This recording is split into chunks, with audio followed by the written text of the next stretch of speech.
Welcome,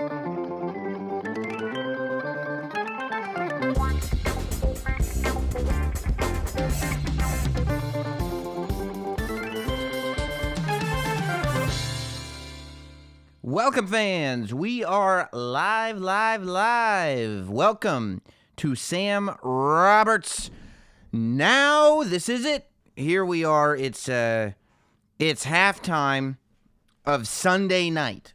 Very, very exciting. I'm so happy to be here with you. It's been a little while since we did Sam Roberts Now. We had the technical issue in the beginning, believe it or not. I know it's very unusual for Sam Roberts Now, but it was the exact same technical issue we had on New Year's Eve. So fixed it in the blink of an eye, and we're here.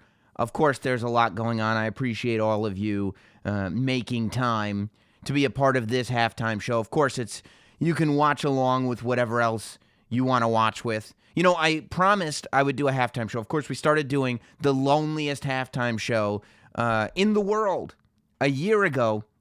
I said, probably in January, over a month ago, that we would be back for the second annual Loneliest Halftime Show. And when I heard that Maroon 5 was doing the other halftime show, I don't want to give my competition any credit, but the other halftime show was being headlined by Maroon 5, I said, this is fabulous news for Sam Roberts Now. Of course, then I find out that the WWE is doing Halftime Heat, and I would recommend, of course, this show will be available in posterity on the YouTube channel forever and ever and ever. So if at any point you want to go over to Halftime Heat and watch that, I have it literally on right now with no sound next to me. I have Halftime Heat, which is the WWE's halftime show, on this screen, and I have the other guy's halftime show on that screen. I love that right now the NFL is like going over like, oh, let's go over what happened in the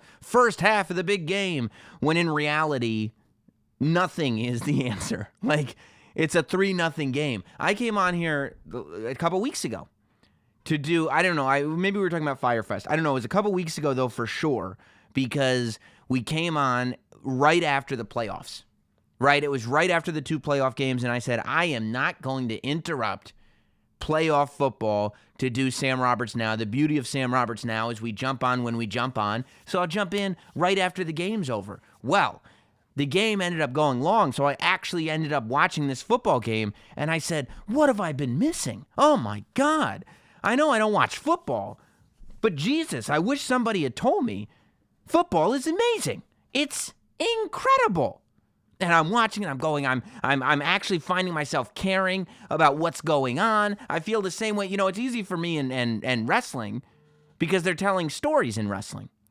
Football I watch and I'm like, what's the story here? I don't understand. Who's the good guys? Who's the bad guys? I don't get it. But in football, I'm watching, you know, heel referees give blown calls. I'm watching all this stuff and I'm going, oh my God, this is the drama that I've been waiting for. I can't wait for the Super Bowl. And then I turn on the game today, and I'm going, this is the most boring thing I've ever seen in my life. Why would I be watching this? If this wasn't a spectacle that the entire country has their eyes on, there is no way that I would be watching this. But I am. The score when we left it was 3-0 with the Patriots up. And like I said, I mean, I couldn't possibly care less about either team, the Los Angeles Rams or the New England Patriots. Nothing against them. I couldn't possibly care less about any team in the NFL. I don't watch it. But if I had to make a pick, you know, I gotta say that I want the Patriots to win. You have to root for the bad guys, right? You have to root for the guy, especially when these Patriots are coming in as if they're underdogs. When they go to every Super Bowl. They're always there. I don't understand how they're underdogs. Maybe it's because I have a weak mind when it comes to athletics. The only thing weaker than my body when it comes to athletics is my brain, apparently. But in my feeble mind, I'm going, don't paint the Patriots as underdogs. But the fact that they are makes them even more villainous. You know, the Patriots are like, oh, they think we wouldn't be able to do it this year. Well, you got enough rings. What are you talking about, guys? But still, I want them to win. I want the Patriots to win every year. I want Tom Brady to play until he's 75. I want him to just piss off everybody. I want sports reporters to be trying to find whatever dirt they can find on this guy just because they're so mad at the fact that he's so good at this thing. And I just want, Tom Brady at 75 to still be bringing the Patriots to the Super Bowl and still be winning these things just to watch everybody get pissed off. And Boston is a great sports town because in Boston's one of those spots where if the team wins, they're going to trash everything. And if the team loses, they're going to trash everything. Either way, it's a hell of a show. So it's exciting is what I'm telling you. It's exciting. To think that Boston's going to win. And the thing about Boston winning is then you've got the other team all pissed off. Now, there were a couple highlights for me so far this evening. I came in and I was out. I was out with the boy and the wife, and we were seeing some of my wife's family right before the game. Had to stop and get Chinese food. The Chinese food place took a while, so I did. When I got home and turned on the TV, it was just kickoff, so I missed all the pomp and circumstance that happened before it. So I started scrolling back just to see if anybody messed up or anything, and nobody did. I watched the Gladys Knight national anthem performance, and I was moved to tears almost. I was like, you know what? You watch Gladys Knight sing the national anthem, and you start going, this country really is spectacular, isn't it? America really is the best. Listen to that song. I don't care who's singing "Oh Canada," it will never be as good. A great rendition of "Oh Canada" is not nearly as good as an okay rendition of America's national anthem. To listen to Gladys Knight singing that beautiful song, I'm sitting there going, America really is the goddamn best. And Canada's an amazing country. I've been to Canada. The people are fantastic. You've got great cities, but you've also got great lands. You got great environments. You got great nature. You got it all. But you don't have Gladys Knight singing America's national anthem. Of course, they screw everything up by going like, if you thought that was great, wait till you see Maroon 5 perform. Maroon 5 just took the stage over on the other halftime show. And I'm sitting there, and as Maroon 5, I see somebody in the chat says America is stupid. By the way, my wife, if you want to make sure that you get your comments read, you got to go super chat. I'm going to read all the super chats. You got to put some money in the piggy bank, and I'll make sure that your comments get read if they're in the super chat. But I sit there. So Gladys Knight I thought was a highlight. I watched the Marshawn Lynch stuff. Everything Marshawn Lynch does is amazing. From everything he's doing with Skittles to showing up at Media Day and saying that he's just there so he doesn't get fined and not answering any questions, to this time he's there. The NFL, a whole bunch of football players are on the field as they present the Walter Payton Award to somebody, and everybody's wearing their suits and everything and standing tall, and Marshawn Lynch just shows up in a sweatsuit and is sitting down because he's like, it's just, you would think that for most of us on the outside, we think of standing on the field of the Super Bowl with that stadium full of people and that energy. I mean, weeks leading up to this. And you get to be one of the people, he's not playing in the game, obviously, but just to stand on that field with all that energy around you. And Marshawn Lynch just couldn't possibly care less. And he's not putting on an act. He's not being rude. He's not putting on an act. He's not trying to make everybody think that he doesn't care. He truly, truly does not care. Which is, it's so rare. Especially as the years go by. It seems more and more rare that you really find people that just could not possibly care less no matter how hard they tried. And Marshawn Lynch is that guy. Marshawn Lynch is that person. So that was amazing. Seeing him do that. Okay, I'm watching Maroon 5 right now, and the SpongeBob thing just popped up on the screen. I'm assuming that my channel didn't change by mistake because, nope, SpongeBob is actually on the screen. SpongeBob is there with Maroon 5. Look, to go from, and then you've got, other than that, okay, SpongeBob just sent a comment into the stadium where they're at. Okay, that's terrifying. Terrifying. I hope Maroon 5 ends up okay. Oh, that's for Travis Scott. Travis Scott just took the stage, who is, he's been getting a little bit of heat, no pun intended. Now the stage is on fire. Travis Scott has been he's been getting a lot of heat because you're not supposed to perform at this Super Bowl halftime show because of Colin Kaepernick. You know, you're supposed to stand with Cap and not perform at the halftime show. You know, I think that also has to do with the fact that I don't think this is NFL pays performers to be at the halftime show, but whatever. Maroon 5 was just out there for 2 minutes, and here's Travis Scott doing his thing.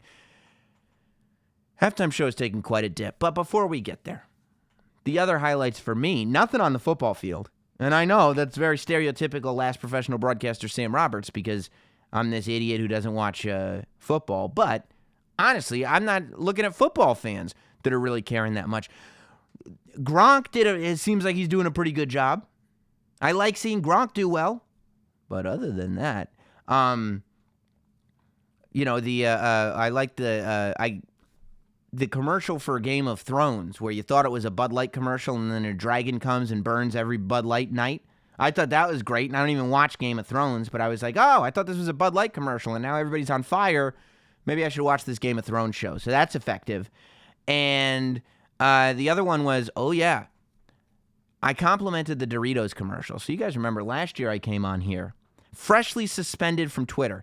As I was starting the Sam Roberts Now Lonely Halftime Show, I was suspended from Twitter for making jokes about how delicious Tide Pods were, which I stand by the way. They taste great from what I've heard. I wouldn't be silly enough to eat laundry detergent, but everybody tells me they taste great. So I said something like that. Twitter suspended me for, I don't know, a week or whatever it was. I don't remember how long it was. And I didn't care. I could do that standing on my head. Can't bother me. This year, I said, look, when the Backstreet Boys and Chance the Rapper get together, it makes me want Doritos. And Doritos, I don't know. They sent something to me about how it was spicy Doritos or hot Doritos or something like that. But I was just like, look at how far I've come. I've gone from a corporation like Tide having me suspended from Twitter to only a year later, Doritos considering me an online corporate liaison. I don't know. If I keep getting tweets like this from Doritos, I feel like here's what happened. I mean, Twitter's blowing up for me tonight. I get this tweet from Doritos that is looping me into what they're doing on a corporate level. And then I tweeted about the Game of Thrones Bud Light commercial and how it was more exciting than anything on the field. And the Bella twins liked it. I got those two things going on. I feel like if Firefest were going on this year, they'd be asking me to put up one of those orange squares. That's how hot Twitter is for me tonight. I'm about to officially become an influencer. I'm going to leave all this dumb broadcasting behind. You never hear me on the radio. Never see me on your television sets. It'll never happen again. I'm just going to influence people. I think it could happen if I keep getting liked by the Bellas and retweeted by Doritos. How many of you are doing all that in one evening? I mean, it's incredible. So now you got Maroon 5. They take the stage. They had Travis Scott join in. They were just singing with a choir. SpongeBob SquarePants sent comments to the stage. Look, the Super Bowl went from like, they did U2, they did Prince, they did the Rolling Stones. The NFL is in a lot of trouble. Even last year they had Justin Timberlake. Justin Timberlake's a huge act. The Maroon 5 headlining the halftime show thing has become a joke. Like, everybody's making fun of it. Everywhere I went online this weekend leading up to the Super Bowl, they were like, you know, talking about the blown call in the playoffs. They were talking about Tom Brady and the Patriots. And then they were talking about Maroon 5 being a goof of a halftime show. I would say in 1 year, to go from Justin Timberlake to Maroon 5, if I could make a bold prediction, unless the NFL changes something immediately, unless the NFL figures out what they're doing wrong and gets people to get interested in them again, and maybe starts just paying people to do these shows, we're going to have Crazy Town on the halftime show singing Butterfly within 3 years. Within 3 years. If we're going down at this level, we're going to see Roger Goodell going like, look, we've got 200 million fans, and we're very happy with who we've got. A lot of our fans have been waiting for a Crazy Town reunion for a long time. You see that clip of Roger Goodell, the guy in charge of the NFL? Somebody was asking him like, look, don't you think it's an issue right now that you've got Maroon 5 as the halftime show act, and he's like, we've got 200 million fans, okay? We're listening to our fans just because a certain number of people. Where's the pro Maroon 5 people? I haven't heard from any of them. Everybody's just making fun of how ridiculously low the Super Bowl has gone down. You've got Jay-Z and his songs saying, I'm not performing at the halftime show. Cardi B is over here going, I turned down the halftime show. Cardi B performed at the Porn Awards this year. 2 weeks ago. Cardi B performed at the Porn Awards. She's not doing the Super Bowl show. Look, NFL, you need to swallow your pride. I understand. You screwed up the Kaepernick thing royally. You screwed up the national anthem thing royally. Regardless of what side of the issue you guys are on those things, that's where everybody can agree. The people who want everybody to stand, the people who want everybody to kneel, and the people who are in between can all agree the NFL screwed up the anthem thing something fierce. The people who don't think Colin Kaepernick should have a job, the people who think Colin Kaepernick got screwed, and the people that don't remember ever seeing Colin Kaepernick play. All those people can agree that the NFL screwed up the Colin Kaepernick thing something fierce. Okay? Here's what you got to do to remedy those two situations. It's not going to get any better. So instead, give musical acts a ton of money to perform at the Super Bowl. That's it. You'd be amazed at how many musical acts you can get to give up their boycotts if you give them $1 million. Cardi B, do you want to perform at the Super Bowl? No, because of the guys you treated Colin Kaepernick very, very poorly, and I can't do that. How about $1 million? Yeah, okay, I'll see you there. Yep. Yeah, I'll see you there. That's what would happen. Instead, you want to give out freebies, so you've got Big Boy from Outkast singing with Maroon 5. You know when you know the NFL is in trouble? When they're in Atlanta and they go, you know what we should get? Outkast. We're in Atlanta. We can't get Andre. We can get Big Boy. Why? We're the Super Bowl. It's the biggest TV show of the year. Yeah, well, nobody wants to do the show. They played their hand. They screwed up these two issues that make it all so polarizing, and then they decide, by the way, we don't want to pay artists to perform on our show. Well, guess what the hell is going to happen then, NFL? You're going to end up with a Maroon 5 halftime show that everybody's going to goof on. And it's only making them look worse. I'm telling you, okay, we got Maroon 5 this year. I would say next year, you're looking at probably like a Good Charlotte, Simple Plan, dual bill. No, you know what they'll do next year? They'll bring in Kid Rock. Because Kid Rock is America, football is American. So you go from Justin Timberlake to Maroon 5. Next year, they're going to bring in Kid Rock. And he's going to put on a hell of a show, but let's be honest, he's not the Rolling Stones. The year after Kid Rock, that's when they go to Good Charlotte and Simple Plan. Because what are they going to do? It's a reunion. Then, the third year is when they go, we've got Smash Mouth. Smash Mouth is the headlining act. And here's what they're going to do. As a surprise, halfway through the set, they're going to bring in Crazy Town and blow everybody's mind. And they're going to sing Butterfly Sugar Baby. Come, my baby. Come, my baby. That'll be it. And then the NFL would just cease to exist. Or maybe they'll realize they just need to suck it up and they'll just have the analysts talk during halftime. 2 years from now, right? No, 3 years from now. They go Kid Rock, then they do...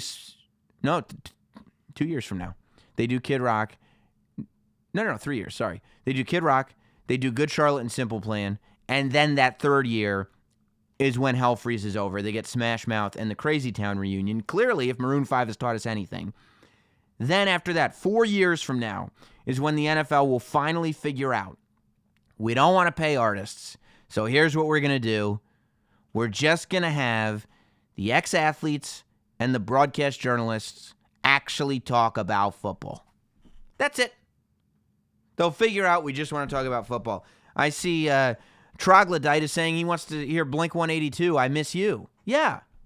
Maybe they'll get Blink-182 to come out with Simple Plan and Good Charlotte, but they can't have them headline because Blink-182, the one guy left Blink-182, didn't he? First of all, Travis Barker isn't flying anywhere, so you better make sure you do it in their hometown. He doesn't fly anymore. Secondly, Mark Hoppus is still around, but the other one, he is hunting aliens now. So he's not doing Blink-182 songs anymore. So you can't get the original Blink-182. I can't, like, there's really no surprises. They wasted $200,000 on pyrotechnics. They just lit off a ton of fireworks. No surprise acts. It was Maroon 5, then Travis Scott, then back to Maroon 5, then Big Boy, then back to Maroon 5. That looks like Sleepy Brown was there too. I'm sure Big Boy saying, I like the way you move. Who are you going for here? Who's the audience? It's not even like, you know, with Justin Timberlake or whatever, it's not even like a popular act. I mean, I guess Maroon 5, whatever. Let's see. What's going on in the Super Chats right now? Here, on the world's loneliest halftime show, Noah Iverson says, why is Rich Voss turning into a social justice warrior? I think Rich was just offering a little counter opinion on the show on Thursday, which I actually like. You know, I'm going to argue the counter opinion, but I like when there's other voices in the studio that bring up. I like when that guy came in and started arguing that communism is right. I don't agree with him. I think he's out of his mind. And I think deep down he does too. He came out with a movie and made money off of it. But, you know, I like that there's somebody that's going to talk about communism. I like anybody that's sitting there giving a counter opinion I like. Chip Chipperson pledged $6.66 and just wrote duv duv. Thank you, Chip. This is Chaz wrote new streamer saying, hey, congratulations, this is Chaz. And Wilkin Kaufman said, is Troy Kwan jerking it right now to Maroon 5? I would love Troy to give me one reason why that wasn't embarrassing. Why this wasn't an embarrassing night for the NFL. Extinction Ritual says Sam and teenage girls like the same bands. I don't know what teenage girls like. That might be your expertise, but I don't know what. I got Captain Spaulding right there. I like Rob Zombie. I got Leatherface back there. I don't know what teenage girls like. What I'm telling you is I'm not a Maroon 5 fan. If you get insulted that you come on this live show and I'm sitting here going, I don't like Maroon 5, and you're like, get the hell out of here, Sam. What the hell do you know about music anyway? You don't like Maroon 5? Take a walk. Here's the thing. I get enough flack over giving my opinions on WWE TV to come on my YouTube channel and try to give me flack for my opinions on my YouTube channel. This one's really easy to avoid. Really easy. Matthew Thomas says, you know we have to talk about Adam's Jordan 1s. Which shoes was Adam Levine wearing? I didn't see which Jordan 1s he was wearing. I saw that Travis Scott had his, I think his 6s on. The Travis Scott 6s. But I'm looking to see if they, no, I was looking to see if the Sneakers app put anything out or anything. Last year, Justin Timberlake debuted in Jordan 3s. Travis Scott had on his Cactus Jack Jordan 6s. But I did not see what Adam Levine was wearing. Alan Carmo says, Sam looks like an old man complaining about young people music. Yeah, maybe. If Maroon 5 was still young people music, when was the last time a young person actually enjoyed Maroon 5? It doesn't happen anymore. Maroon 5 isn't exactly like Maroon 5 is the band that your dad brings up. I mean, you talk about teenage girls. If you're a father of a teenage girl and you're trying to relate to her because you feel like you guys have lost touch, you buy her tickets to a Maroon 5 show. And she's like, Dad, what are you doing? I mean, if by teenage girls you mean like in their 40s, yes. 40-year-old women like Maroon 5. Young people music. Yeah, Maroon 5. You're right. Totally. Let's see. I saw one. Not Sam SD Mark says, thanks to Sam and Vince for making halftime delightful. I was watching the match. It looked amazing. I can't wait to go back and watch Halftime Heat with the commentary and everything because Sean was doing the commentary. Han Solo says, Sam out here looking like a 12-year-old boy. I don't know what I'm looking like anymore. I'm looking like the last professional broadcaster, okay? I'm looking like this is Sam Roberts now, and this is what we do. Let's see. Balding Sam. Yeah, well, you hit me hard. Oof, that hurts. That hurts. I thought you didn't know what teenage girls like. Yeah, I don't. I know what teenage girls don't like. Maroon 5. I didn't talk about what they like. I talk about what they don't like. That's two different things. Come on, man. Get yourself together. Oh, look, what are we thinking? Are we thinking that we're going to pick up the pace here as we enter into the second half of the Super Bowl? I hope we do. I don't know. This could be a very low-scoring Super Bowl. Jim Norton, on our show on SiriusXM, Jim Norton and Sam Roberts, he said that he predicted this game would be 3-0. Regardless, I don't even remember which team he said was going to win. He might have said the Rams. But if this game does end 3-0, I would consider Jim Norton a Nostradamus of football. I would also consider him a Nosferatu of aesthetics, but a Nostradamus of football, if it goes 3-0. But we've got 2 big quarters of action before we can even get there. So who really knows? Who knows? I really hope it ends 3-0. I do. The same reason why I love the idea of the Patriots winning this game and pissing everybody off would be if the Patriots won this game 3-0 and it was just garbage. If the Patriots won this game 3-0 and it was just a garbage game, people would be so pissed. I would love it. Is he comparing it to fake wrestling, is what asshole 85 says. Well, yeah. I mean, I'm comparing it to any entertainment I watch on TV. Let's see. I saw a super chat come in, and I got to read him. Matthew Thomas. Also, can we talk about you burying Bianca Belair at TakeOver? Heel Sam is best Sam. Look, I talked about it on the podcast this week, on the wrestling podcast. You can listen to the wrestling podcast here on the YouTube channel if you missed it. About probably an hour and a half in, I talked about what happened with the Bianca Belair thing. I gave my opinion. People got pissed off about the opinion. What can I tell you? That's what I'm there for, to give my opinion, Some people thought it was like a disaster. I'm like, I was trending worldwide. I don't see how it's a disaster. But, yeah, I don't know. I'm completely good with it. And, yeah, it is what it is. It spoke for itself, I thought. Let's see. If somebody beats Ronda, shouldn't it be somebody who is great at wrestling like Ember Moon? Yeah, I don't know.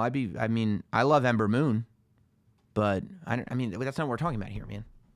Can't talk about. Here's why I don't want to talk about wrestling, because Halftime Heat was just on. I'm not trying to do a wrestling show at the same time there's a wrestling show. If you want to talk about wrestling, we should have been watching Halftime Heat. They're getting ready. Tony Romo getting ready to bring you back to the Super Bowl. It looks like we're getting ready for kickoff. All right, guys. The big game is back on. You can go ahead. I read all those super chats. I really appreciate all of you guys tuning in tonight. Go back. Enjoy your game. Enjoy your Sunday. And tune in tomorrow morning. Jim Norton and Sam Roberts, SiriusXM 103, starting at 7 a.m. Eastern. Nick, you got in just at the buzzer. Let's make the halftime show great again. We need Chip to perform. Maybe next year, at the world's loneliest halftime show, I'll have Chip Chipperson perform. If I can book him. I don't know. He's very, very, very busy. All right, bud. We'll see all you guys later. Remember, you got 5 styluses. You might as well use them. That's it. We're good. We're done. We're golden. Goodbye, everybody.